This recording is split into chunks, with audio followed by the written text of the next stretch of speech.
Bismillahirrahmanirrahim. Assalamualaikum warahmatullahi wabarakatuh. Selamat pagi anak-anak. Bagaimana kabar kalian hari ini? Alhamdulillah, luar biasa, Allahu Akbar. Nah, di pertemuan kali ini kita alhamdulillah bisa berkumpul dalam keadaan sehat walafiat. Sebelum memulai pembelajaran, alangkah lebih baiknya kita berdoa bersama terlebih dahulu ya. Berdoa bersama-sama dimulai. Allahu hadiri, Allahu nadiri, Allahu syahidun alayya, Allahu ma'i, Allahu mu'ini, Wallahu bikulli syai'in muhit. Nah, baik. Sebelum memulai pembelajaran, Ibu akan mengecek kehadiran kalian terlebih dahulu. Yang Ibu sebut namanya, acungkan tangannya ya.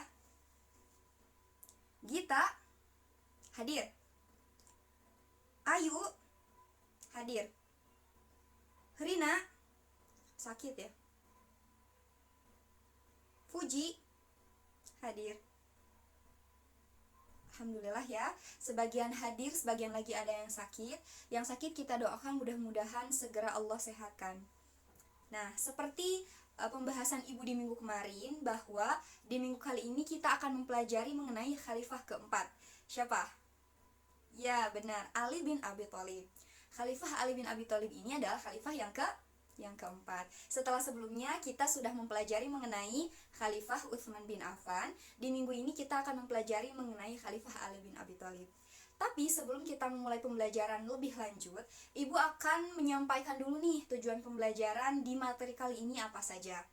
Nah, coba kalian perhatikan ya di PPT sana yang sudah Ibu siapkan. Tujuan pembelajaran yang pertama, yakni kalian bisa mengenal siapa itu Ali bin Abi Thalib. Yang kedua, kalian bisa menganalisis, kemudian kalian bisa memahami bagaimana peristiwa diangkatnya Ali bin Abi Thalib ini menjadi khalifah keempat setelah wafatnya Utsman bin Affan. Dan tujuan pembelajaran yang ketiga, kalian bisa memahami bagaimana substansi dan juga strategi dakwah beliau ketika beliau menjadi seorang khalifah. Nah, langsung saja ya kepada materi yang pertama, yaitu kita akan mengenal siapa itu Ali bin Abi Thalib atau khalifah yang keempat. Sebelum memulai pembelajaran ke mengenal Ali bin Abi Thalib, coba Ibu mau tanya dulu, ada yang tahu tidak siapa Ali bin Abi Thalib ini bagi Rasulullah? Maksudnya punya hubungan atau kerabat kedekatan seperti apa dengan Rasulullah? Coba ada yang tahu tidak? Ya, Rina, coba. Ya betul, bahwa beliau itu adalah sepupunya Rasulullah SAW. Siapa lagi coba, ada yang tahu tidak? Ya betul, beliau adalah menantunya Rasulullah SAW yang menikah dengan siapa? Dengan Sayyidatuna Fatimah Az-Zahra. Masya Allah, sudah ada yang baca ya materinya. Masya Allah. Terima kasih untuk kalian yang sudah menjawab pertanyaan Ibu.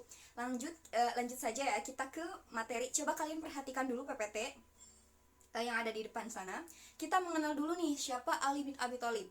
Beliau Ali bin Abi Thalib ini adalah lahir pada hari Jumat 13 Rajab tahun 600 Masehi di kota Mekah. Nama lengkap beliau adalah Ali bin Abi Thalib bin Abdul Muthalib bin Hisham bin Manaf bin Qusay bin Kilab bin Murrah bin Ka'ab bin Lu'ay. Nah, Ali bin Abi Thalib ini termasuk dalam golongan as-sabiqun al-awwalun dari kalangan anak-anak. Oleh sebab itu, Ali bin Abi Thalib ini nih dari kecil beliau itu memang sudah sangat dekat dengan Rasulullah SAW. Oleh sebab itu, beliau itu terdidik dengan kesempurnaan akhlaknya, kemudian sifat-sifatnya yang memang terkenal terpuji. Kemudian pada saat itu Ali bin Abi Thalib juga suka mengikuti Rasulullah kemanapun beliau berdakwah. Kan pada saat itu Rasulullah itu berdakwah secara sembunyi-sembunyi, kemudian secara terang-terangan. Nah, secara sembunyi-sembunyi Ali bin Abi Thalib ikut dengan Rasulullah. Secara terbuka pun Ali bin Abi Thalib ikut menyertai. Contohnya saja pada saat peristiwa Rasulullah itu pernah waktu itu sholat di lembah-lembah Mekah.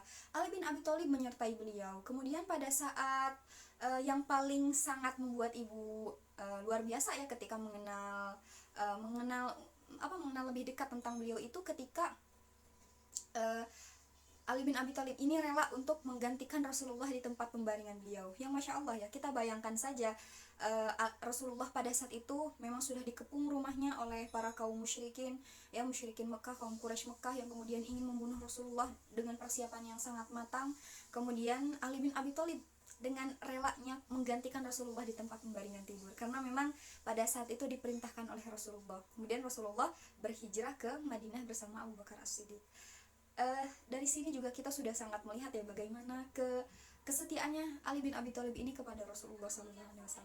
Anak-anak, coba gimana perasaan kalian ketika kalian mendengar bahwa Ali bin Abi Thalib ini rela untuk menggantikan Rasulullah di tempat pembaringannya, padahal pada saat itu adalah nyawa taruhannya gitu. Berarti kesetiaannya Ali bin Abi Thalib ini sangat luar biasa kepada Rasulullah. Kemudian dari segi keilmuannya tidak diragukan lagi. Beliau coba ada yang tahu tidak julukan dari Ali bin Abi Thalib ini? Julukannya mendapat julukan apa? Coba. Ya, Babul Ilm. Beliau itu mendapat julukan Babul Ilm atau pintunya ilmu. Kemudian juga misalnya ketika para sahabat ya sebelum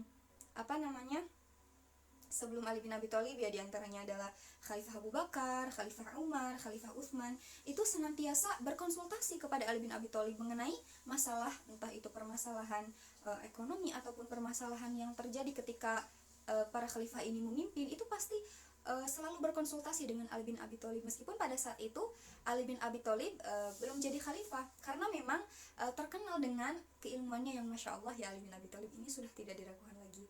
Karena apa? Karena memang sudah asabiqunal awalun, dari golongan anak-anak ya kan, tadi dari kecil ya, kemudian juga sangat dekat dengan Rasulullah, kemudian ketika berhijrah sembunyi-sembunyi ikut, hijrah terang-terangan pun ikut. Jadi dari segi keilmuan juga memang sudah tidak diragukan lagi Ali bin Abi Thalib ini. Kemudian mengenai kesetiaannya juga sudah tidak diragukan lagi. Kemudian apa? Keberaniannya ya.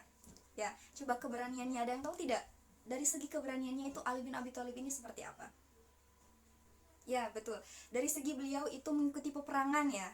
Nah, pada saat peperangan terjadi, Ali bin Abi Thalib pasti selalu ikut serta dalam perang apapun. Misalnya perang Badar, Ali bin Abi Thalib pasti selalu ikut serta. Kecuali ada satu perang yang tidak Ali bin Abi Thalib ikuti. Coba ada yang tahu tidak? Tidak ada yang tahu ya? Perang Tabuk. Nah, perang Tabuk itu tidak diikuti oleh Ali bin Abi Thalib. Hanya satu perang itu saja. Ada sebabnya juga. Sebabnya adalah karena memang tidak diikuti, karena memang ini adalah perintah Rasulullah SAW untuk kemudian meminta agar Ali bin Abi Thalib ini menjaga keluarganya saja, menjaga agar tidak mendapat serangan dari orang-orang kafir Quraisy pada saat itu, menjaga keluarga Rasulullah di Madinah. Kemudian kita akan membahas di pembahasan kedua, yakni mengenai bagaimana proses pengangkatan Ali bin Abi Thalib pada saat sesudah Utsman bin Affan wafat. Kemudian pada saat itu memang keadaan amat sangat chaos ya, kalau misalnya bahasa kita sekarang, maksudnya keadaan amat sangat genting pada saat itu, dan juga pada saat itu tidak ada pemimpin. Maka pasca peristiwa itu para sahabat kemudian memiliki inisiatif berkumpul, kemudian membicarakan mengenai siapa nih yang akan atau yang memang pantas untuk menjadi pemimpin selanjutnya. Para sahabat berkumpul ya, musyawarah, mengutarakan pendapat mereka masing-masing. Kemudian mereka menyampaikan pendapat mereka tentang bagaimana jika Ali bin Abi Thalib saja nih yang kemudian menjadi penerus khalifah setelah Khalifah Utsman bin Affan ini meninggal dunia.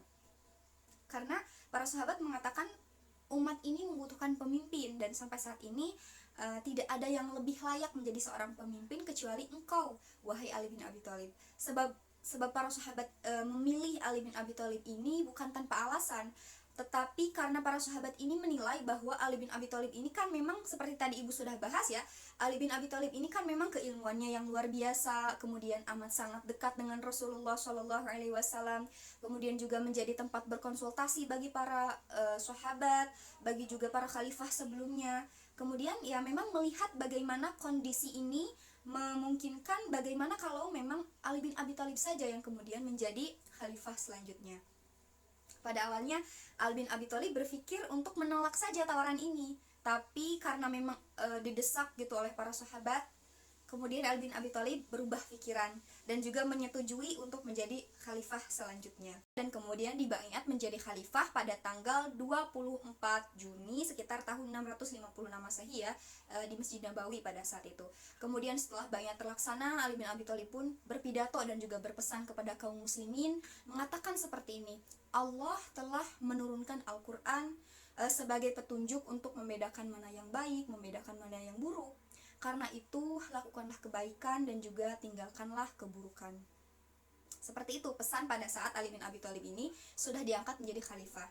Pada masa pemerintahan Ali bin Abi Thalib ini juga pemerintahan yang tidak mudah anak-anak, dimana pada saat itu banyak sekali gejolak, banyak sekali konflik internal khususnya yang muncul silih berganti, yang dimana pastinya menghambat pemerintahan beliau pada saat itu, karena memang diangkatnya beliau juga kan pada saat sedang rusuh-rusuhnya ya, pada saat sedang rusuhnya, di mana Ali bin Abi Thalib ini diangkat karena memang pada saat itu tidak ada pemimpin. Kemudian diangkatlah setelah wafatnya Utsman bin Affan. Pada saat itu juga belum diketahui siapa sebenarnya yang membunuh Utsman bin Affan. Ya karena pemerintahan yang begitu bergejolak, pemerintahan Ali bin Abi Thalib ini tidak lama ya, hanya sekitar 4 tahun 9 bulan kalau kita lihat di buku sejarah ya, hanya sekitar 4 tahun saja, tidak berselang lama. Kemudian pada saat di akhir hayatnya ya, Ali bin Abi Thalib ini pada saat pasca peristiwa di akhir pemerintahannya, beliau dibunuh oleh yang kita anggap, kita sering sebut di kalangan hari ini adalah kalangan Khawarij. Coba ada yang tahu tidak kalangan Khawarij itu kalangan yang seperti apa? Ya, memang betul, kalangan Khawarij ini adalah kalangan yang keluar dari barisan Ali bin Abi Thalib, dimana orang yang kemudian kita sebut yang masih berada di golongan Ali bin Abi Thalib ini adalah golongan Syiah, yang keluar adalah golongan Khawarij. Nah, siapa coba? Ada yang pernah tahu atau pernah mendengar atau pernah mempelajari sebelumnya mengenai Khalifah Ali bin Abi Thalib, siapa yang membunuh beliau?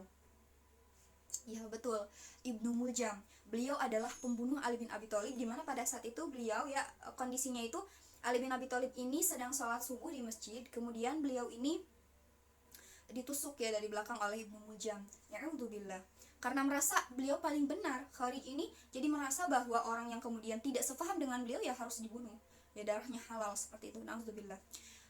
Nah, masuk ke substansi ya, substansi dan juga strategi beliau. Pada masa pemerintahan Ali bin Abi Thalib ini kita bisa simpulkan ini sangat singkat ya.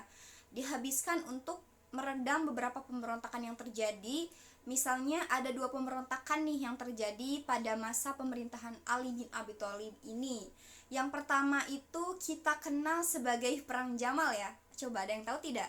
Perang Jamal itu ya perang antara Ali dan juga Siti Aisyah radhiyallahu anhu, dan juga perang Siffin, yaitu perang antara Ali bin Abi Thalib dengan Muawiyah. Nah, beberapa strategi dan juga ketetapan yang memang Ali bin Abi Thalib ini buat, yang pertama, beliau itu memecat kepala daerah yang memang diangkat oleh Utsman, kemudian mengirim kepala daerah yang baru untuk menggantikan mereka. Jadi yang sudah diangkat nih oleh Utsman sebelumnya, beliau gantikan ke yang baru. Kemudian yang kedua yaitu mengambil tanah-tanah yang dibagikan oleh Utsman kepada kerabatnya tanpa jalan yang sah.